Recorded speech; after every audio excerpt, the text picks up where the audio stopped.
ಓಂ ನಮೋ ಭಗವತೆ ವಾಸುದೇವ. ಎಲ್ರಿಗೂ ನಮಸ್ತೆ. ಇವತ್ತು ವಾಸುದೇವ ಆಸ್ಟ್ರೋ ಗೋಲ್ಡ್ ಯೂಟ್ಯೂಬ್ ಚಾನೆಲ್ಗೆ ನಿಮ್ಗೆಲ್ಲ ಸ್ವಾಗತ. ಇವತ್ತಿನ ವಿಚಾರ ಏನಪ್ಪಾ ಅಂದ್ರೆ, ಸ್ವಾಮಿ ವಿವೇಕಾನಂದ ಅವರ ಒಂದು ಜಾತಕ ವಿಶ್ಲೇಷಣೆ ಮಾಡ್ತಾ ಹೋಗೋಣ. ಎಲ್ರಿಗೂ ಗೊತ್ತಿರುವಂತದ್ದೇ, ನಮ್ಮ ದೇಶದ ಪ್ರಸಿದ್ಧ ವ್ಯಕ್ತಿ ಸ್ವಾಮಿ ವಿವೇಕಾನಂದರ ಇವರ ಒಂದು ಜಾತಕ ಯಾವ ರೀತಿ ಇರುತ್ತೆ, ಈ ಕಾಂಬಿನೇಷನ್ಸ್ ನಮ್ಮ ಜಾತಕದಲ್ಲಿ ಬಂದಾಗ ನಾವು ಏನು ಕ್ರಮ ನಮ್ಮ ಜೀವನಗಳಲ್ಲಿ ತಗೊಳ್ಬೇಕು. ಕೆಲವೊಂದ್ಸಲ ಏನಾಗುತ್ತೆ ಅಂದ್ರೆ, ಎಲ್ರಿಗೂ ನಮ್ಗೆ ಆ ದೋಷ ಇದೆ ಈ ದೋಷ ಇದೆ ಅಂತ ಎದುರಿಸ್ತಿರ್ತಾರೆ. ಇಂಥ ಪ್ರಸಿದ್ಧಿ ವ್ಯಕ್ತಿಗಳ ಜಾತಕದಲ್ಲೂ ಕೆಲವೊಂದು ದೋಷ ಇರುತ್ತೆ, ಆದ್ರೂ ಅವರು ಪ್ರಸಿದ್ಧಿ ಆಗಿರ್ತಾರೆ. ಇಡೀ ವಿಶ್ವಕ್ಕೆ ಒಂದು ಮಾದರಿ ರೀತಿ ಬದುಕಿರ್ತಾರೆ. ನೋಡಿ, ಈ ಜಾತಕದಲ್ಲಿ ವಿಷಯೋಗನೂ ಕೂಡ ಇರುತ್ತೆ. ಇದು ಇಂಪಾರ್ಟೆಂಟ್. ನಾವು ಯೋಗಗಳು, ಗಜಕೇಸರಿ ಯೋಗ ಇದೆ, ಆ ಯೋಗ ಇದೆ ಅಂತ ಎಲ್ರಿಗೂ ಖುಷಿ ಪಡ್ತಿರ್ತಾರೆ. ಬಟ್ ಏನಾದ್ರು ದೋಷ ಇದ್ರೆ, ನಮ್ ಜಾತಕದಲ್ಲಿ ದೋಷ ಇದೆ, ಲಗ್ನದಿಂದ 4ನೇ ಮನೇಲಿ ಏನಾದ್ರು ಕುಜ ಇದ್ರೆ ಕುಜ ದೋಷ ಇದೆ, ನಾವ್ ಏನೇ ಸಮಸ್ಯೆ ಜೀವನದಲ್ಲಿ ಬರ್ತಾನೆ ಇರುತ್ತೆ ನಮ್ಗೆ ಸಮಸ್ಯೆಗಳು ಅಂತ ಹೇಳ್ತಿರ್ತಾರೆ. ಆ ರೀತಿ ಅಲ್ಲ. ನಿಮ್ಮ ಜಾತಕದಲ್ಲಿ ಯೋಗ ಇರ್ಬೋದು ಅಥವಾ ದೋಷ ಇರ್ಬೋದು, ಆ ದಶಾಭುಕ್ತಿ ಬಂದಾಗ ಅದು ಇಂಪ್ಲಿಮೆಂಟ್ ಆಗುತ್ತೆ. ಫಸ್ಟ್ ಇವ್ರು ಹುಟ್ಟಿರುವಂತದ್ದು 12/1/1863. ಇಲ್ಲಿಗೆ ಇವ್ರು ಹುಟ್ಟಿ 163 ವರ್ಷ ಆಗಿರುತ್ತೆ. ಬಟ್ ಇವರು ಜಸ್ಟ್ 39 ಇಯರ್ಸ್ ಅಷ್ಟೇ ಬದುಕಿರೋದು. ನೀವು 39 ಇಯರ್ಸ್ ಇಂದ ಲೆಕ್ಕ ತಗೊಂಡ್ರು ಇವ್ರು ಅಗ್ಲಿ ನಮ್ಮನ್ನೆಲ್ಲ ಬಿಟ್ಟು 124 ಇಯರ್ಸ್ ಆಗಿರುತ್ತೆ ನಮ್ಮನ್ನ ಬಿಟ್ಟು ಹೋಗಿ. ಆದ್ರೂ ವಿವೇಕಾನಂದ ಅವ್ರ ಬಗ್ಗೆ ಇಷ್ಟು ಮಾತಾಡ್ತೀವಿ. ಇವತ್ತು ನಮ್ಗೆ ಪಠ್ಯ ಪುಸ್ತಕಗಳು ಏನಂದ್ರೆ ಎಲ್ಲೋ ಬರ್ತಾ ಇರುತ್ತೆ, ಇವರ ಬಗ್ಗೆ ಮಾಹಿತಿ ಕಲೆಕ್ಟ್ ಮಾಡ್ತಿರ್ತಾರೆ, ಇವ್ರ ಬಗ್ಗೆ ತಿಳ್ಕೊಳ್ತಾರೆ. ಜಸ್ಟ್ 39 ಇಯರ್ಸ್ಗೆ ಅಷ್ಟು ಎಷ್ಟು ಸಂಪಾದನೆ ಮಾಡಿರ್ತಾರೆ. ಇದನ್ನ ಇಂಪಾರ್ಟೆಂಟ್. ಯಾಕೆ ಇವತ್ತು ನಾನು ಪ್ರಸಿದ್ಧಿ ವ್ಯಕ್ತಿಗಳದ್ದು ಜಾತಕ ವಿವರಣೆ ಕೊಡ್ತೀನಿ ಅಂದ್ರೆ, ಯೋಗಗಳು ಎಲ್ಲಾ ಜಾತಕದಲ್ಲೂ ಇರುತ್ತೆ. ಒಂದು ಪರಿವರ್ತನಾ ಯೋಗನೂ ಇರುತ್ತೆ, ವಿಷಯೋಗ ಅನ್ನೋದು ಕಾಂಬಿನೇಷನ್ಸ್ ಇರುತ್ತೆ. ನಮ್ ಜಾತಕದಲ್ಲಿ ಬಂದಾಗ ನಾವು ಎದ್ರಿ ಏನೇ ಒಂದು ಸಮಸ್ಯೆ ಆದ್ರೂ ಜಾತಕದಲ್ಲಿ ಸಮಸ್ಯೆನೇ ಇದೆ, ಅದಕ್ಕೆ ನಮ್ಗೆ ಈ ಸಮಸ್ಯೆ ಆಗ್ತಾ ಇದೆ ಅಂತ ಅನ್ಕೊಳ್ತೀರಾ. ಆ ರೀತಿ ಬರಲ್ಲ. ನಿಮ್ಮ ದಶಾಭುಕ್ತಿ ಇಂಪಾರ್ಟೆಂಟ್ ಆಗುತ್ತೆ. ದಶಾಭುಕ್ತಿಯಲ್ಲಿ ನಕ್ಷತ್ರ ಯಾವ್ದು ಬರುತ್ತೆ, ಸಬ್ಲಾಡ್ ಯಾವ್ದು ಬರುತ್ತೆ, ಮತ್ತೆ ಇನ್ನೊಂದು ನಿಮ್ಗೆ ಸೆಕೆಂಡ್ಸ್ ಇದ್ರೆ ಸಬ್ಲಾಡ್ ಯಾವ್ದು ಬರುತ್ತೆ, ಅದನ್ನೆಲ್ಲ ಹೋಗಿ ವಿಶ್ಲೇಷಣೆ ಕೊಡ್ಬೇಕಾಗುತ್ತೆ. ಬರೀ ಮೇಲ್ನೋಟಕ್ಕೆ ನೋಡಿ ಖುಷಿ ಪಡಂಗೂ ಇಲ್ಲ, ದುಃಖ ಪಡಂಗೂ ಇಲ್ಲ. ಆಗ್ಲೇ ಹೇಳ್ದಂಗೆ ಇವರು ಮಕರ ಲಗ್ನದಲ್ಲಿ ಹುಟ್ಟಿರುವಂತದ್ದು. ಲಗ್ನದಲ್ಲೇ ಬುಧ ಮತ್ತೆ ಶುಕ್ರ ಇರುವಂತದ್ದು.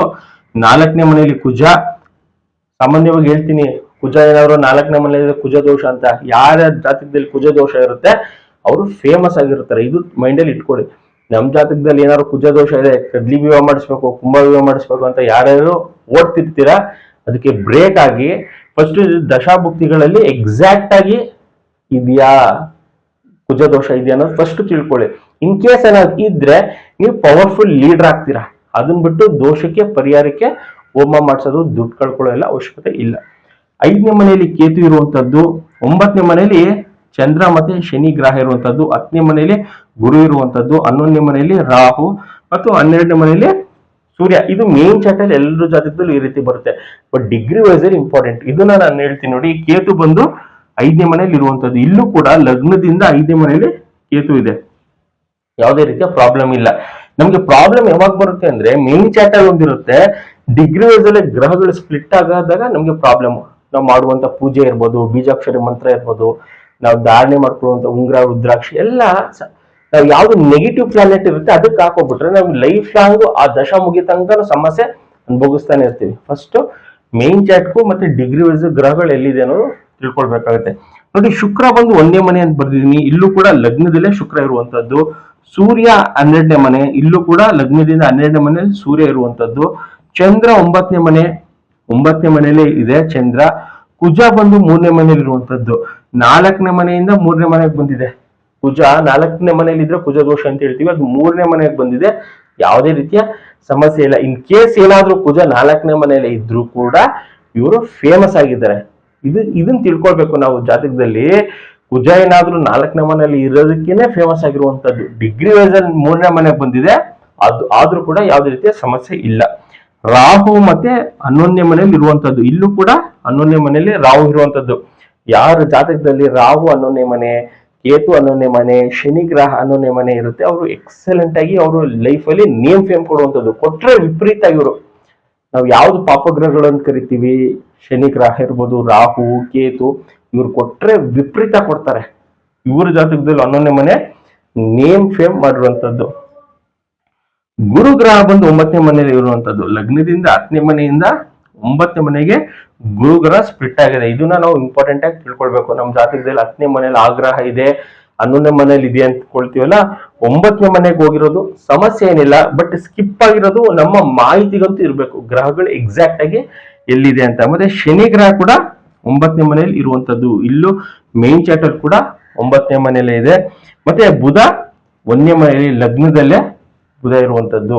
ಇದಿಷ್ಟು ಫಸ್ಟ್ ನಮ್ಮ ಜಾತಕದಲ್ಲಿ ಯಾವ ಗ್ರಹಗಳು ಎಲ್ಲಿದೆ ಮತ್ತೆ ನಕ್ಷತ್ರದಲ್ಲಿ ಯಾವ ಗ್ರಹ ಇದೆ ಅನ್ನೋದು ನೋಡ್ಕೋಬೇಕು. ಇದು ಮೇನ್ ಪ್ಲಾನೆಟ್ ಗ್ರಹಗಳು ಎಲ್ಲಿ ಕರೆಕ್ಟ್ ಆಗಿದೆ ಅಂತ ಡಿಗ್ರಿ ಬೇಸು, ಮತ್ತೆ ನಕ್ಷತ್ರದಲ್ಲಿ ಯಾವ ಗ್ರಹ ಇದೆ, ಉಪನಕ್ಷತ್ರದಲ್ಲಿ ಯಾವ ಗ್ರಹ ಇದೆ ಅಂತ ಫಸ್ಟ್ ನಾವು ತಿಳ್ಕೊಂಡು ನಮ್ಮ ಜೀವನದಲ್ಲಿ ಯಾವುದೇ ರೀತಿಯ ಒಂದು ಹೆಜ್ಜೆ ಸ್ಟೆಪ್ ತಗೊಳ್ಬೇಕು. ಅದು ಎಜುಕೇಶನ್ ಇರ್ಬೋದು, ಮದುವೆ ವಿಚಾರ ಇರ್ಬೋದು, ಕೆಲಸದ ವಿಚಾರ ಇರ್ಬೋದು. ಇದಕ್ಕೆಲ್ಲ ಪ್ರೆಸೆಂಟ್ ನಡೀತಿರುವಂತ ದಶಾ ಸಪೋರ್ಟ್ ಮಾಡ್ತಾ ಇದೆಯಾ ಅನ್ನೋದು ಇಂಪಾರ್ಟೆಂಟ್ ಆಗುತ್ತೆ. ದಶಾ ಭುಕ್ತಿ ಇದು ಸಪೋರ್ಟ್ ಮಾಡ್ತಾ ಇದೆ ಅನ್ನೋದು ತುಂಬಾ ಇಂಪಾರ್ಟೆಂಟ್. ಇದಿಲ್ಲ ಬರೀ ಯೋಗಗಳನ್ನ ನೋಡ್ಕೊಳ್ತೀನಿ ಅಂದ್ರೆ ಏನೇ ನಾವು ಸ್ಟೆಪ್ ತಗೊಂಡದು ಅದು ವರ್ಕ್ ಆಗ್ತಿರಲ್ಲ.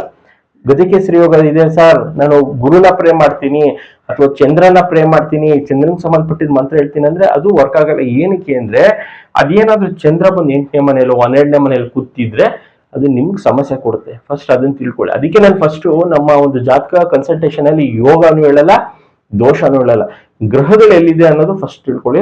ತದನಂತರ ಕೊನೆಯಲ್ಲಿ ಖುಷಿ ಪಡ್ಸಕ್ಕೆ ಯೋಗ ಹೇಳ್ಬೋದು, ಖುಷಿ ಪಡ್ಸಕ್ಕೆ ಕೂಡ ಕೆಲವೊಬ್ರು ದೋಷನ ಕೇಳ್ಕೊಂಡು ಖುಷಿ ಪಡ್ತಾರೆ. ಓ ನನ್ನ ಜಾತಕದಲ್ಲಿ ಕುಜ ದೋಷ ಇದೆಯಾ, ನನ್ನ ಜಾತಕದಲ್ಲಿ ಕಾಳಸರ, ಅವ್ರಿಗೆ ದೋಷ ಹೇಳಿದ್ರೆ ಅವ್ರಿಗೆ ಖುಷಿನೇ ಬರಲ್ಲ. ನಾವು ಎಷ್ಟು ಅವ್ರಿಗೆ ಪಾಸಿಟಿವ್ ಹೇಳಿದ್ರು ಏನಾದ್ರು ಒಂದು ದೋಷ ಹುಡುಕಿ ಹೇಳ್ಬೇಕು. ಆ ರೀತಿ ಸಮಸ್ಯೆ ಅಂದ್ರೆ ಫಿಕ್ಸ್ ಆಗೋಗಿದ್ರೆ ಊರವರೆಲ್ಲ ದೋಷ ಹೇಳ್ತಾರೆ, ನೀವೇನ್ ಸರ್ ದೋಷನ ಹೇಳಲ್ಲ ನಮ್ಗೆ ಅಂತ ಹೇಳೋರೆ ಜಾಸ್ತಿ ಜನ.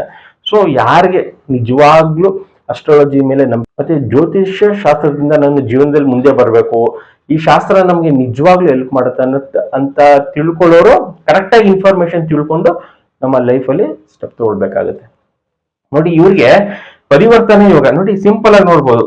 ಮಕರ ರಾಶಿ ಅಧಿಪತಿ ಬಂದು ಶನಿ ಗ್ರಹ, ಕನ್ಯಾ ರಾಶಿ ಅಧಿಪತಿ ಬಂದು ಬುಧ.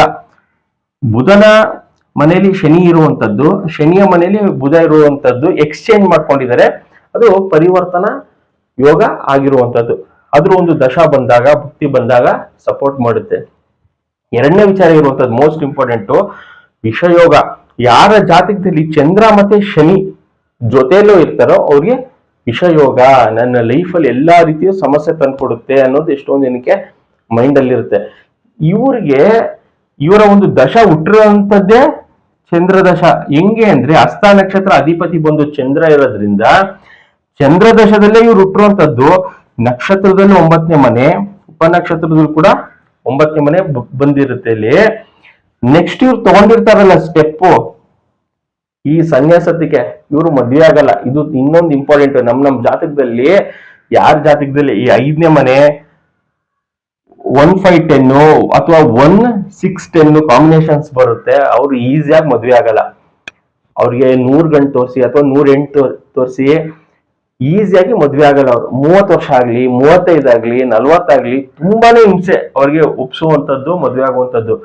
ಲೇಟ್ ಆಗಿ ಮದ್ವೆ ಆಗೋದು. ಅಟ್ಲೀಸ್ಟ್ ಅವ್ರಿಗೆ 30 ಮೇಲೆ ಆಗ್ಬೇಕು ಅವ್ರ ಜಾತಕದಲ್ಲಿ. ಇವರ ಒಂದು ಕಾಂಬಿನೇಷನ್ ಅಲ್ಲಿ 5ನೇ ಮನೆ ಚಂದ್ರ ದಶ ಮುಗ್ದಿದೆ, 10 ವರ್ಷ ಚಂದ್ರ ದಶ ಮುಗ್ದಿ ಕುಜ ದಶದಲ್ಲಿ ಬಂದಾಗ್ಲೇ ಇವರು ಸನ್ಯಾಸತ್ವ ತಗೊಂಡಿರ್ತಾರೆ. 5ನೇ ಮನೆ ಮದ್ವೆ ಮಾಡ್ಕೊಳಕಂತೂ ಬಿಡಲ್ಲ ಜಾತಕದಲ್ಲಿ, ಸನ್ಯಾಸತ್ವ ತಗೊಂಡಿರ್ತಾರೆ. ನೆಕ್ಸ್ಟ್ ಬರುವಂತ ದಶ ರಾಹು ದಶ, ಅಲ್ಲೂ 1-6-9 ಅಲ್ಲೂ ಯಾವ್ದು ರೀತಿ ಕಾಂಬಿನೇಷನ್ಸ್ ಮದುವೆದಿಲ್ಲ. ಬಟ್ ಇವ್ರಿಗೆ ಸನ್ಯಾಸ ಜೀವನ ಇವ್ರು ಫಿಕ್ಸ್ ಆಗಿರ್ತಾರೆ. ಕಾಂಬಿನೇಷನ್ ಅಲ್ಲಿ ಈಸಿಯಾಗಿ ನೋಡು ಹೇಳುವಂತದ್ದು. 5ನೇ ಮನೆ ಯಾರ ಜಾತಕದಲ್ಲಿ 5ನೇ ಮನೆ ಇರುತ್ತೆ ಈಸಿಯಾಗಿ ಒಪ್ಕೊಳ್ಳಲ್ಲ. ಇಲ್ಲಿ ಎರಡು ವಿಚಾರ. 5ನೇ ಮನೆ ಇದ್ರೆ ಏನಾಗುತ್ತೆ ಅಂದ್ರೆ ಯಾರನ್ನಾದ್ರೂ ಇಷ್ಟಪಟ್ಟಿರ್ತಾರೆ, ಅದು ಹೇಳ್ಕೊಳ್ಳಲ್ಲ. ಅದು ಕಾಲೇಜ್ ಟೈಮ್ ಆಗಿರ್ಬೋದು ಅಥವಾ ಕೆಲ್ಸದಲ್ಲಿ ಎಲ್ಲಾರು ಇಷ್ಟಪಟ್ಟಿರುವಂತದ್ದು, ಅದು ಹೇಳ್ಕೊಳ್ಳೋದೇ ಇಲ್ಲ ಯಾರಿಗೂ. 30 ವರ್ಷ ಬಂದು ನಿಂತ್ಬಿಡಿರುತ್ತೆ. ಎರಡನೇ ವಿಚಾರ ಏನಪ್ಪಾ ಅಂದ್ರೆ ಅವ್ರಿಗೆ ಸೆಲೆಕ್ಷನ್ ಮಾಡ್ಕೊಳಕ್ ಬರಲ್ಲ. 5ನೇ ಮನೆ ಇದ್ರೆ ಯಾರನ್ನೇ ಸೆಲೆಕ್ಷನ್ ಮಾಡೋದು? ಒಂದು ಪ್ರಾಪರ್ಟಿ ನೋಡಿದ್ರೆ ಅವ್ರಿಗೆ ಕೆಲಸ ಯಾವ ರೀತಿ ಇರುತ್ತೋ, ಅವ್ರ ಮನೆ ಯಾವ ರೀತಿ ಇರುತ್ತೋ, ಎಲ್ಲಿ ನಾನು ಹೋಗಿ ಸಿಕ್ಕಾಕೊಂಡ್ಬಿಡ್ತೀನೋ ಅವ್ರ ಮನೆಯಲ್ಲಿ ಅಂತ. ಸೇಮ್ ಹುಡುಗನಿಗೂ ಈ ಪ್ರಾಬ್ಲಮ್ ಇರುತ್ತೆ, ಹುಡುಗಿಗೂ ಈ ಪ್ರಾಬ್ಲಮ್ ಇರುತ್ತೆ. ಜಾತಕದಲ್ಲಿ 5ನೇ ಮನೆಯಲ್ಲಿ ಯಾವ ಗ್ರಹ ಇದೆ ಆ ಗ್ರಹ ಈಸಿಯಾಗಿ ಮದುವೆ ಮಾಡ್ಕೊಳಕ್ಕೆ ಬಿಡಲ್ಲ. ಸೊ ಅಂತ ಸಮಯದಲ್ಲಿ ಏನಾದ್ರೂ ನಾವು ಈ ಗ್ರಹಕ್ಕೆ ಸಂಬಂಧಪಟ್ಟಿರುವಂತದ್ದು ಉಂಗ್ರ ರುದ್ರಾಕ್ಷಿನೋ ನಾವ್ ಏನಾದ್ರು ಧಾರಣೆ ಮಾಡ್ಕೊಂಡ್ರೆ ಅದ್ ಇನ್ನ ಸಮಸ್ಯೆ ಆಗುತ್ತೆ. ಯಾಕಂದ್ರೆ 5ನೇ ಮನೆಗೆ ಸಂಬಂಧಪಟ್ಟಿರೋದು ಎಷ್ಟೊಂದ್ ದಿನ ಉಂಗ್ರ ರುದ್ರಾಕ್ಷಿ ಹಾಕೋಬಿಡ್ತಾರೆ. 5ನೇ ಮನೆ ಪೂರ್ವ ಪುಣ್ಯ ಆಗ್ರಹಕ್ಕೆ, ಅದು ಏನಾದ್ರು ಈಗ ಗುರು ಗ್ರಹನೇ ಇರುತ್ತೆ ಅಂತ ಅನ್ಕೊಳ್ಳಿ, ಅವ್ರು ಏನಾದ್ರು ಎಲ್ಲೋ ಸಫೇರು ಅಥವಾ 5 ಫೇಸ್ ರುದ್ರಾಕ್ಷಿ ಧಾರಣೆ ಮಾಡ್ಕೊಂಡಿದ್ರೆ ಅವರ ಒಂದು ಲೈಫ್ ಅಲ್ಲಿ ಮದುವೆ ಮಾಡ್ಕೊಳಕ್ಕೆ ಆಗ್ತಿರಲ್ಲ, ಏನಾದ್ರೂ ಒಂದು ಸಮಸ್ಯೆ ಬರ್ತಾ ಇರುತ್ತೆ. ಇನ್ ಕೇಸ್ ಮದುವೆ ಆದ್ರೂ ಕಟ್ ಆಗುವಂಥದ್ದು, ಡೈವರ್ಸ್ ಆಗುವಂಥದ್ದು, ಈ ರೀತಿ ಸಮಸ್ಯೆ ಎಲ್ಲ ತಂದ್ಕೊಟ್ಬಿಡುತ್ತೆ. ಅದಕ್ಕೆ ಬೇಸಿಕ್ ಆಗಿ ನಮ್ಮ ಜಾತಕದಲ್ಲಿ ಏನ್ ಹೇಳ್ತಾ ಇದೆ ಅನ್ನೋದು ಫಸ್ಟ್ ನಾವು ತಿಳ್ಕೊಳ್ಬೇಕು. ಈಗ ಏನಾಗುತ್ತೆ ಅಂದ್ರೆ ಎಲ್ಲರೂ ನಾವು ಕರೆಕ್ಟ್ ಆಗಿದ್ದೀವಿ, ನಮ್ಮ ಪಾರ್ಟ್ನರ್ ಸರಿ ಇಲ್ಲ, ನಮ್ಮ ಗಂಡ ಸರಿ ಇಲ್ಲ, ಅಥವಾ ನಮ್ಮ ಹೆಂಡತಿ ಸರಿ ಅಂತ ನಮಗೆ ಕನ್ಸಲ್ಟೇಷನ್ ಬಂದಾಗ ಬೇರೆಯವ್ರು ಸರಿ ಇಲ್ಲ ಅಂತಾನೆ ಹೇಳ್ತಾರೆ ಹೊರತು ನಮ್ಮ ಜಾತಕದಲ್ಲಿ ಏನ್ ಕರೆಕ್ಟ್ ಆಗಿದೆ ಅಥವಾ ನಮ್ಮ ಜಾತಕದಲ್ಲೇ ಸಮಸ್ಯೆ ಇದೆಯಾ, ನಮ್ಮ ಜಾತಕದಲ್ಲಿ ಏನಾದ್ರೂ 2ನೇ ಮನೆ 7ನೇ ಮನೆ ಮತ್ತು 11ನೇ ಮನೆ ಇದೆಯಾ ಅಂತ ಯಾರು ಕೇಳಲ್ಲ. ಈ ಕಾಂಬಿನೇಷನ್ಸ್ ಇದ್ರೆ 2, 7 ಈಸಿಯಾಗಿ ಮ್ಯಾರೇಜ್ ಆಗುತ್ತೆ, ಈಸಿಯಾಗಿ ಮ್ಯಾರೇಜ್ ಲೈಫ್ ಕೂಡ ಇರುತ್ತೆ. ನಾವು ಬರೀ ಮ್ಯಾರೇಜ್ ಡೇಟ್ ನೋಡ್ತಿರ್ತೀವಿ, ಯಾವಾಗ ಮದ್ವೆ ಆಗುತ್ತೆ, ಮದುವೆ ನಂತರ ಯಾವ ರೀತಿ ಲೈಫ್ ಇರುತ್ತೆ ಅನ್ನೋದು ತಿಳ್ಕೊಳ್ಳೋದು ತುಂಬಾನೇ ಇಂಪಾರ್ಟೆಂಟ್. ಕಾಂಬಿನೇಷನ್ಸ್ ಏನಾದ್ರು ಇಂಥವ್ರಿಗೆ ಮದ್ವೆ ಆದ್ರೆ ಅವ್ರಿಗೆ ಇಷ್ಟ ಇರಲ್ಲ, ಫಸ್ಟೇ ಸೆಲೆಕ್ಟಿವ್, ಇಂಟ್ರೆಸ್ಟ್ ಇರಲ್ಲ, ಯಾರೋ ಇಷ್ಟಪಟ್ಟಿರ್ತಾರೆ, ಮದುವೆ ಆದ್ಮೇಲೆ ಕೂಡ ಅವರ ಮ್ಯಾರೇಜ್ ಲೈಫ್ ಚೆನ್ನಾಗಿರಲ್ಲ. ಸೊ ಅದಕ್ಕೆ ಜಾತಕದಲ್ಲಿ ನಾವು ನೋಡ್ಬೇಕಾದ್ರೆ ಫಸ್ಟ್ ಹೊಂದಾಣಿಕೆ ಎಲ್ಲ ನೋಡ್ಬಿಡ್ತಾರೆ. 36ಕ್ಕೆ 25 ಬಂದಿದೆ, 30 ಬಂದಿದೆ ಅಂತ ಕಾಂಬಿನೇಷನ್ ಅಲ್ಲಿ ಏನಾದ್ರು ಈ ರೀತಿ ಇದ್ರೆ ಅವರ ಮ್ಯಾರೇಜ್ ಲೈಫ್ ಚೆನ್ನಾಗಿರಲ್ಲ, ಸೆಲೆಕ್ಟಿವ್, ಲೇಟ್ ಮ್ಯಾರೇಜು, ಇದನ್ನೆಲ್ಲ ಸಮಸ್ಯೆ ಅನ್ಭವಿಸ್ತಾರೆ. ಸರ್ ಪರಿಹಾರ ಏನು ಅಂತ ಪ್ರತಿಯೊಬ್ರು ಕೇಳುವಂತದ್ದು. ನೋಡಿ, ನಮ್ಮ ಲಗ್ನದಿಂದ ಗ್ರಹಗಳು 2ನೇ ಮನೆ 7ನೇ ಮನೆ ಮತ್ತು 11ನೇ ಮನೆಯಲ್ಲಿ ಯಾವ ಗ್ರಹಗಳಿದೆ ಆ ಗ್ರಹ ಎಕ್ಸಾಕ್ಟ್ ಆಗಿ ಡಿಗ್ರಿ ವೈಸ್ ಅಲ್ಲಿ ಇರ್ಬೇಕು. ಅಂತ ಗ್ರಹಗಳಿಗೆ ಉಂಗ್ರ ರುದ್ರಾಕ್ಷಿ ಕ್ರಿಸ್ಟಲ್ಸ್ ಮತ್ತೆ ಮಂತ್ರ ಪಠನೆ ಬೇಸಿಕ್ ಆಗಿ ಮಾಡ್ಬೇಕಾಗುತ್ತೆ. ನಾನು ಯಾಕೆ ಹೇಳ್ತಾ ಇದ್ದೀನಿ ಅಂದ್ರೆ ಇವರು ಸನ್ಯಾಸತ್ವಕ್ಕೆ ಬಂದಿರಕ್ಕೆ ಕಾರಣಗಳು ಈ ರೀತಿ ಇರುತ್ತೆ. ಕೇತು ಕುತ್ತಿ 5ನೇ ಮನೆ, ಅದು ನಕ್ಷತ್ರಕ್ಕೆ ಬಂದಿರುತ್ತೆ, ಇಲ್ಲಿ ದಶ ಬಂದಿರಲ್ಲ. ಇನ್ನೊಂದು ಸಮಸ್ಯೆ ಏನ್ ಗೊತ್ತಾ, ಈ ಜಾಗದಲ್ಲಿ ಏನಾದ್ರೂ ಇವ್ರಿಗೆ ಯೋಗಿದ್ರೆ ಅದು ಬೇರೆ ರೀತಿನೇ ಇರ್ತಿತ್ತು. ಕಾಂಬಿನೇಷನ್ ಅಲ್ಲೇ 5ನೇ ಮನೆ ಇರೋದ್ರಿಂದ ಇವ್ರಿಗೆ ಈಸಿಯಾಗಿ ಹೇಳ್ಬೋದು ಇವರು ಮದುವೆ ಮಾಡ್ಕೊಳಕ್ಕೆ ಇಂಟ್ರೆಸ್ಟ್ ಪಟ್ಟಿಲ್ಲ ಅಂತ. ಯಾಕಂದ್ರೆ ಜಾತಕನೇ ಪ್ರೇರೇಪಣೆ ಮಾಡಿರುವಂತದ್ದು ಇವರ ಒಂದು ಜಾತಕದಲ್ಲಿ. ಈಗ ಯೋಗ ಬಂದಾಗ ಮೇನು ವಿಷಯೋಗ, ಈ ಜಾತಕದಲ್ಲಿ ಇವ್ರಿಗೆ 9ನೇ ಮನೆ ಭಾಗ್ಯ ಸ್ಥಾನದಲ್ಲೇ ಇರುವಂತದ್ದು. ನಮ್ಮ ಜಾತಕದಲ್ಲೂ ಅಷ್ಟೇ ಎಷ್ಟೊಂದು ಜನಕ್ಕೆ ಚಂದ್ರ ಮತ್ತೆ ಶನಿ ಇರುತ್ತೆ. ಇಂಥವ್ರು ಏನ್ ಮಾಡ್ಬೇಕು, ಕರೆಕ್ಟ್ ಆಗಿ ಡಿಗ್ರಿ ವೈಸ್ ಅಲ್ಲೇ ಇದೆಯಾ ಅನ್ನೋದು ಫಸ್ಟ್ ನೋಡ್ಕೊಳ್ಳಿ, ಅದು ಎಲ್ಲಿದೆ ಅನ್ನೋದು ನೋಡ್ಕೊಳ್ಳಿ. ಇನ್ ಕೇಸ್ ಏನಾದ್ರೂ 8ನೇ ಮನೆ ಮತ್ತು 12ನೇ ಮನೆಯಲ್ಲಿ ಇದ್ರೆ ಆ ಗ್ರಹಕ್ಕೆ ಸಂಬಂಧಪಟ್ಟಿದ್ದು ದಾನ ಮಾಡ್ಬೇಕಾಗುತ್ತೆ. ಉದಾಹರಣೆಗೆ ಶನಿ ಗ್ರಹ ಏನಾದ್ರೂ 8ನೇ ಮನೆಗೆ ಹೋಗಿರುತ್ತೆ ಅಂತ ಅನ್ಕೊಳ್ಳಿ, ಲಗ್ನದಿಂದ ಡಿಗ್ರಿ ವೈಸ್ 8ನೇ ಮನೆಗೆ ಹೋದಾಗ ಮಾತ್ರ ನೀವು ದಾನ ಮಾಡಿ. ಇನ್ ಕೇಸ್ ಏನಾದ್ರೂ 9ನೇ ಮನೆಯಲ್ಲೇ ಚಂದ್ರ ಮತ್ತೆ ಶನಿ ಗ್ರಹಗಳಿದ್ರೆ ದಾನ ಮಾಡೋ ಅವಶ್ಯಕತೆ ಇಲ್ಲ, ಇದನ್ನ ತಿಳ್ಕೊಳ್ಳಿ. ಅಥವಾ ಡಿಗ್ರಿ ವೈಸ್ 9ನೇ ಮನೆಯಿಂದ 10ನೇ ಮನೆ ಕೇಂದ್ರ ಸ್ಥಾನಕ್ಕೆ ಬಂದ್ರು ಕೂಡ ನೀವು ದಾನ ಮಾಡೋ ಅವಶ್ಯಕತೆ ಇಲ್ಲ. ಅದ್ 8ನೇ ಮನೆಗೆ ಹೋದ್ರೆ ಮಾತ್ರ ನೀವು ದಾನ ಮಾಡಬೇಕು. ಅದೇ ರೀತಿ ಡಿಗ್ರಿ ವೈಸ್ 12ನೇ ಮನೆಯಲ್ಲಿ ಏನಾದ್ರೂ ಚಂದ್ರ ಗ್ರಹ ಮತ್ತೆ ಶನಿ ಗ್ರಹ ಇದ್ರೆ ಡಿಗ್ರಿ ವೈಸ್ ಅಲ್ಲೇ ಆಗ ಮಾತ್ರ ನೀವು ದಾನ ಮಾಡುವಂತದ್ದು. ಇದು ತುಂಬಾ ಇಂಪಾರ್ಟೆಂಟ್. ಯಾಕಂದ್ರೆ 9ನೇ ಮನೆ ಕುತ್ಕೊಂಡು ನಮ್ಗೆ ಅದು ಎಲ್ಫುಲ್ ಮಾಡಿರುತ್ತೆ. ಇವರ ಒಂದು ಜಾತಕದಲ್ಲಿ ಚಂದ್ರ ಗ್ರಹ ಮತ್ತೆ ಶನಿ ಗ್ರಹ ಎಲ್ಫುಲ್ಲೇ ಮಾಡಿದೆ, ನೆಗೆಟಿವ್ ಮಾಡಿಲ್ಲ. ಅದೇನಾದ್ರೂ 8ನೇ ಮನೆಗೆ ಹೋಗಿದ್ರೆ ಮಾತ್ರ ಸಮಸ್ಯೆ ಉಂಟಾಗುತ್ತೆ. ಇವ್ರು ಅನ್ಕೊಂಡಿರೋದು ಲೈಫಲ್ಲಿ ಆಗ್ತಿರಲ್ಲ, ಮಾನಸಿಕ ಹಿಂಸೆ ತಂದ್ಕೊಡುತ್ತೆ. ಚಂದ್ರ ಏನಾದ್ರೂ 8ನೇ ಮನೆ ಇದ್ರೆ, ನಾನು ಕೇಮಾದ್ರುಮ ಯೋಗ ಬಗ್ಗೆ ಎಲ್ಲ ತಿಳಿಸ್ಕೊಟ್ಟಿದ್ದೀನಿ. ಯಾವಾಗ ಚಂದ್ರ 8ನೇ ಮನೆ 12ನೇ ಮನೆಗೆ ಬರುತ್ತೆ ಏನಾದ್ರೂ ಒಂದು ಸಮಸ್ಯೆ ತಂದ್ಕೊಡುತ್ತೆ. ಇವರ ಒಂದು ಜಾತಕದಲ್ಲಿ 9ನೇ ಮನೆಯಲ್ಲಿ ಇರೋದ್ರಿಂದ ಯಾವುದೇ ರೀತಿಯ ಸಮಸ್ಯೆ ಇಲ್ಲ. ನಿಮ್ಮ ಜಾತಕದಲ್ಲಿ 2ನೇ ಮನೆ ಎಲ್ಲಾದ್ರೂ ಇರ್ಲಿ, 3, 4, 5, 6, 7, 8 ಮತ್ತೆ 12ರಲ್ಲಿ ಇದ್ರೆ ಮಾತ್ರ ದಾನ. ಎಷ್ಟು ಜನಕ್ಕೆ ವಿಷಯೋಗ ಕೇಳ್ದವರೆಲ್ಲ ಸರ್ ನನ್ನ ಜಾತಕದಲ್ಲಿ ವಿಷಯೋಗ ಇದೆಯಾ ಅನ್ನೋದೇ, ಅಥವಾ ಕುಜ ದೋಷ ಅಥವಾ ಕಾಳಸರ್ಪ ದೋಷ, ಎಲ್ರಿಗೂ 80% ಎಲ್ರಿಗೂ ಯೋಗನೇ ಇರುತ್ತೆ. ಅದು ಕುಜ ದೋಷ ಇರ್ಬೋದು, ಕುಜ ದೋಷ ಏನಾದ್ರು ಇದ್ರೆ ಸ್ಟ್ರಾಂಗ್ ಆಗಿರ್ತೀರಾ. 80% ಅಷ್ಟು ಜನಕ್ಕೆ ಕಾಳಸರ್ಪ ದೋಷ ಇರುತ್ತೆ, ಮತ್ತೆ 80% ಅಷ್ಟು ಜನಕ್ಕೆ ವಿಷಯೋಗ ಇರುತ್ತೆ. ಇದನ್ನ ನಾವು ತಿಳ್ಕೊಳ್ಳಲ್ಲ. ಇವತ್ತು ನೋಡಿ, ವಿಷಯೋಗ ಇರೋರ್ ಬಗ್ಗೆನೇ ನಾನು ಮಾತಾಡ್ತಿದ್ದೀನಿ. ಗಜಕೇಸರಿ ಯೋಗ ಇವ್ರ ಜಾತಕದಲ್ಲಿ ಇಲ್ಲ, ಅಮಲ ಯೋಗ ಇಲ್ಲ, ವಿಷಯೋಗ ಇರೋರ್ ಬಗ್ಗೆನೇ ಇವ್ರು ಫೇಮಸ್ ಆಗಿರುವಂತದ್ದು, ಸೆಲೆಬ್ರಿಟಿ. ಇವರು ಕಳ್ಕೊಂಡು 124 ವರ್ಷ ಆದ್ರೂ ಮಾತಾಡ್ತಾ ಇದ್ದೀವಿ ಅಂದ್ರೆ ಎಷ್ಟು ಪವರ್ಫುಲ್ ಆಗಿದೆ ಇವರ ಒಂದು ಜಾತಕ. ಮತ್ತೆ ಇವರು ಒಂದು ಶ್ರಮ ಕೂಡ ಇಂಪಾರ್ಟೆಂಟ್. ಜಾತಕದಲ್ಲಿ 1ನೇ ಮನೆ ಬಂದಿದೆ ಅಂದ್ರೆ ಎಫರ್ಟ್ ಜಾಸ್ತಿ ಹಾಕ್ಬೇಕಾಗತ್ತೆ. ಇವರು ಎಫರ್ಟ್ ಹಾಕಿದ್ದಾರೆ, ಲಾಭ ತಗೊಂಡಿದ್ದಾರೆ. ಯಾರ ಜಾತಕದಲ್ಲಿ 1ನೇ ಮನೆ ಅಂತ ಬರುತ್ತೆ ವಿಪರೀತ ಎಫರ್ಟ್ ಹಾಕ್ಬೇಕು. ಎಫರ್ಟ್ ಹಾಕಿದ್ರೆ ರಾಹು ಅನ್ಲಿಮಿಟೆಡ್ ಆಗಿ ಕೊಡ್ತೇನೆ. ಇಲ್ಲಿ ಲಿಮಿಟೆಡ್ ಇರಲ್ಲ. ಇಲ್ಲಿ ರಾಹು ಅಥವಾ ನಾನು ಆಗ್ಲೂ ಹೇಳ್ದಂಗೆ ಪಾಪ ಗ್ರಹಗಳಲ್ಲಿ ಲಿಮಿಟ್ ಇರಲ್ಲ. ಅನ್ಲಿಮಿಟ್ ಕೊಟ್ರೆ ಎಲ್ಲ ಅನ್ಲಿಮಿಟ್ ಆಗಿ ನೇಮ್ ಫೇಮ್ ಕೊಡುವಂಥದ್ದು. ಇದಿಷ್ಟು ಇವರ ಒಂದು ಜಾತಕ. ಚಂದ್ರ ದಶದಲ್ಲಿ ಹುಟ್ಟಿರದೆ ಕೇವಲ ಒಂದು 4 ದಶ. ಚಂದ್ರ, ಕುಜ, ರಾಹು ಮತ್ತೆ ಗುರು ದಶ ಆಗುವಷ್ಟರಲ್ಲಿ ಇವರು 39 ವರ್ಷ ಕಳೆದೋಗಿರುತ್ತೆ. ಜಸ್ಟ್ 39 ಇಯರ್ಸ್ ಅಲ್ಲಿ ಇಡೀ ಪ್ರಪಂಚನೇ ತಿರುಗಿ ನಮ್ಮ ಭಾರತ ಕಡೆ ನೋಡಂಗ್ ಮಾಡಿರ್ತಾರೆ. ಯಾಕಂದ್ರೆ ಇವರ ಒಂದು ಭಾಷಣ ಆಗ್ಲೇ ಹೇಳ್ದಂಗೆ ಚಿಕಾಗೋದಲ್ಲಿ ಮಾಡಿರ್ತಾರೆ. Brother and sisters of America ಅಂತ ಒಂದು ಸ್ಟೇಟ್ಮೆಂಟ್ ಕೊಟ್ಟು, ಅಂದ್ರೆ ನಮ್ಮ ಕನ್ನಡದಲ್ಲಿ ಎಕ್ಸ್ಪ್ಲೇನ್ ಮಾಡ್ತೀವಿ ಅಂದ್ರೆ ಅಮೇರಿಕದ ಅಕ್ಕಂದಿರೆ ಮತ್ತು ಅಣ್ಣಂದಿರೆ, ಈ ಒಂದು ಸ್ಟೇಟ್ಮೆಂಟ್ ಹೇಳಿ ಇಡೀ ನಮ್ಮ ಪ್ರಪಂಚನೇ ಒಂದು ಸಲ ತಿರುಗಿ ನೋಡಂಗ್ ಮಾಡಿದ್ರು ಇವರ ಒಂದು ಸ್ಟೇಟ್ಮೆಂಟ್ ಇಂದ. ಆ ಕಾಲದಲ್ಲೇ ಮಾಡಿರುವಂತದ್ದು ಚಿಕಾಗೋದಲ್ಲಿ. ಇದಿಷ್ಟು ಇವರ ಒಂದು ಜಾತಕದ ವಿಶ್ಲೇಷಣೆ. ನಾನು ಏನಕ್ಕೆ ಸೆಲೆಬ್ರಿಟೀಸ್ದು ಗೊತ್ತಿರೋರ್ದು ಹಾಕೊಳ್ತೀನಿ ಅಂದ್ರೆ, ಎಂತೆಂತ ಪಾಪ್ಯುಲರ್ ಆಗಿರುವಂತವ್ರ ಜಾತಕದಲ್ಲೂ ಈ ರೀತಿ ಇರುತ್ತೆ ಯೋಗಗಳು. ವಿಷಯೋಗ ಅನ್ನೋದಿರುತ್ತೆ.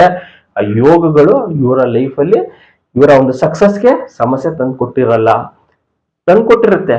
ಇಲ್ಲಿ ಇನ್ನೊಂದು ಏನಾಗುತ್ತೆ ಅಂದ್ರೆ, ಸರ್ ಅವ್ರಿಗೆ 39 ವರ್ಷಕ್ಕೆ ಅವರು ಮರಣ ಹೊಂದ್ತಾರೆ, ಅದು ಬೇರೆ ವಿಚಾರ. ಇಲ್ಲಿ ಮರಣ ಅನ್ನೋದೇ ಬೇರೆ, ಇದು ಭಗವಂತನ ಕೈಯಲ್ಲಿದೆ. ಒಬ್ಬ ಮನುಷ್ಯ ಹುಟ್ಟು ಮತ್ತು ಸಾವು ಭಗವಂತನ ಕೈಲಿದೆ. ನಾವು ಹೇಳುವಂಥದ್ದು ಕರ್ಮಫಲ. ಅವ್ರು ಯಾವ ರೀತಿ ಇರುತ್ತೆ ಲೈಫಲ್ಲಿ, ನೆಕ್ಸ್ಟ್ ದೇಶದಲ್ಲಿ ಯಾವ ರೀತಿ ಪ್ರಾಬ್ಲಮ್ ಬರುತ್ತೆ ಅನ್ನೋದು ನೋಡ್ಕೊಳ್ಬಹುದು. ಈ ಸಮಸ್ಯೆಗೂ ಈ ಏಜ್ಗೂ ಎಷ್ಟೊಂದು ಜನ 39 ವರ್ಷ ಏಜ್ ಆಗಿದೆ. ಸೊ ಈ ವಿಷಯೋಗ ಏನಾದ್ರು ಇವರಿಗೆ ಪ್ರಾಬ್ಲಮ್ ತಂದು ಕೊಟ್ಟಿದೆ ಅನ್ನೋದು ಒಂದು ದೊಡ್ಡ ಕ್ವಶನ್ ಬರುತ್ತೆ. ವಿಷಯೋಗದಿಂದ ಅವ್ರು ಏನಾದ್ರು ಮೃತಪಟ್ಟರು? ಖಂಡಿತ ಆ ರೀತಿ ಇಲ್ಲ. ಈ ಜಾತಕದಲ್ಲಿ ಯೋಗಗಳಿದ್ರು ಎಷ್ಟೊಂದು ಜನ 15 ವರ್ಷಕ್ಕೆ ಹೋಗಿರ್ತಾರೆ, 20ಕ್ಕೆ ಹೋಗಿರ್ತಾರೆ, ಹುಟ್ಟಿ 3 ತಿಂಗಳಿಗೆ ಹೋಗ್ತಾರೆ. ಗಜಕೇಸರಿ ಯೋಗ ಇರುವಂತವ್ರು, ಇವರ ಒಂದು ಜಾತಕ ಎಷ್ಟು ಬಲಿಷ್ಠವಾಗಿದೆ ಅಂದ್ರೆ ಇವರ ಒಂದು ಪೂರ್ವ ಪುಣ್ಯದಿಂದ ತಂದಿರ್ತಾರೆ.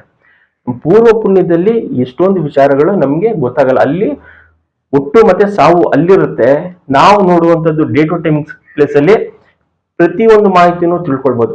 ನೀವು ಎಜುಕೇಶನ್ ಅಲ್ಲಿ ವೀಕಾ ಮತ್ತೆ ಸಕ್ಸಸ್ ತಗೊಳ್ತೀರಾ, ನಿಮ್ಗೆ ಗೌರ್ಮೆಂಟ್ ಜಾಬ್ ಸಿಗುತ್ತಾ, ನಿಮ್ಗೆ ಮದುವೆ ಯಾವಾಗತ್ತೆ, ಮತ್ತೆ ನಿಮ್ಮ ಮದುವೆ ಲೈಫ್ ಯಾವ ರೀತಿ ಇರುತ್ತೆ, ಮಕ್ಕಳು ಯಾವಾಗತ್ತೆ, ಅವರು ಚೆನ್ನಾಗಿ ನೋಡ್ಕೊಂಡು. ಇದು ನಾವು ಹೇಳುವಂಥದ್ದು. ಹುಟ್ಟು ಸಾವು ಜಸ್ಟ್ ಇದೊಂದು ದೊಡ್ಡ ಕ್ವಶನ್ ಇರುತ್ತೆ. ಯಾಕೆ 39 ವರ್ಷಕ್ಕೆ ಅವರು ಮರಣ ಹೊಂದ್ತಾರಂತೆ? ಇದು ಭಗವಂತನ ಇಚ್ಛೆ. ಇಷ್ಟು ಹೇಳಿ ಇವರ ಒಂದು ಜಾತಕ ವಿವರಣೆಯನ್ನು ಮುಗಿಸ್ತಾ ಇದ್ದೀನಿ.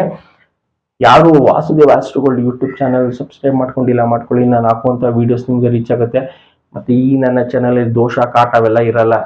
ಏನು ಜ್ಯೋತಿಷ ಶಾಸ್ತ್ರಕ್ಕೆ ಇನ್ಫಾರ್ಮೇಶನ್ ಬೇಕೋ ಅಷ್ಟು ಮಾತ್ರ ಅಪ್ಲೋಡ್ ಮಾಡ್ತಾ ಇರ್ತೀನಿ. ಇಷ್ಟೊಂದು ಜನ ಕನ್ಸಲ್ಟೇಷನ್ ನಂಬರ್ ಯಾವ್ದು ಅಂತ ಕೇಳ್ತಿರ್ತಾರೆ. ಇದೇ ನಂಬರ್ ಇಲ್ಲಿ ಕೆಳಗಡೆ ಡಿಸ್ಪ್ಲೇ ಆಗುವಂಥದ್ದು ನಂಬರ್ಗೆ ನೀವು ಫೋನ್ ಮಾಡಿ ಕನ್ಸಲ್ಟೇಷನ್ ಟೈಮಿಂಗ್ಸ್ ತಗೋಬೋದು. ಮತ್ತೆ ವಾಸ್ತು ಬಗ್ಗೆ ಎಷ್ಟೊಂದು ಜನಕ್ಕೆ ಕ್ಲಾರಿಟಿ ಇರಲ್ಲ. ಯಾವ ರೀತಿ ಕನ್ಸ್ಟ್ರಕ್ಷನ್ಸ್ ಮಾಡಬೇಕು, ಯಾವ ರೀತಿ ಸೈಟ್ ತಗೊಳ್ಬೇಕು, ರೋಡ್ ಇಟ್ಟಾದ್ರೆ ಯಾವ ರೀತಿ ನಾವು ಅದಕ್ಕೆ ಪರಿಹಾರ ಮಾಡ್ಕೊಳ್ಬೇಕು, ಈ ನಂಬರ್ಗೆ ಫೋನ್ ಮಾಡಿ ಪ್ರತಿಯೊಂದು ಮಾಹಿತಿನೂ ನೀವು ಕಲೆಕ್ಟ್ ಮಾಡ್ಕೊಳ್ಬೋದು. ಮತ್ತೆ ಕನ್ಸಲ್ಟೇಷನ್ ಕೂಡ ತಗೊಳ್ಬೋದು. Thank you.